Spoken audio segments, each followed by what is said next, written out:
जय जगन्नाथ शुभ सकाळ आपण मानकर दिनटी शुभमय हेउ मंगलमय हेउ मु देवाशीष पाही आपण मानकु आमर Shri Gopal Krishna astrological YouTube channel को स्वागत जनाउछि। आजिर विशेष तथ्य उपस्थापन होछि बिछा राशि राशिफल। बिछा राशि जात व्यक्ति विशेष मानक पई एही मासटी भलरे जीव। पारिवारिक स्थिति सुदृढ़ रहिब। बहुत दिन धरी जो विवाह उपयोगी पुओ और झील मैंने रही जाइछन्ति विवाह हो पारि नाही से माने वर्तमान निज पाई मन पसंदर जीवन साथी खोजी पाई पारिबे।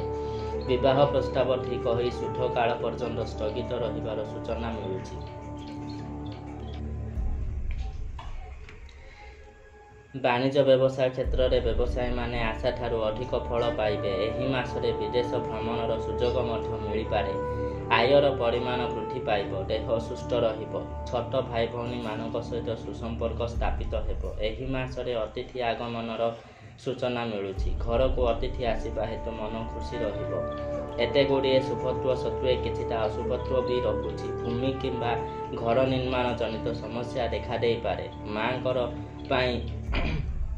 माँ चिंतित रही पारती। आय वृद्धि हेले भी व्ययर जोग देखा देउछि। तेणु देखि चाहि खर्च करंतु।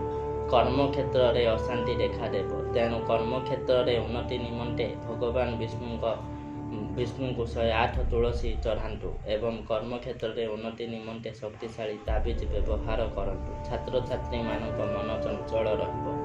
पाठ पढ़ारे मन लागिब नाही जहाँ भविष्य में असुविधा सृष्टि करिपारे। तेणु पाठ पढ़ा प्रति सजग रुहंतु एवं माँ सरस्वती जंत्र व्यवहार करंतु।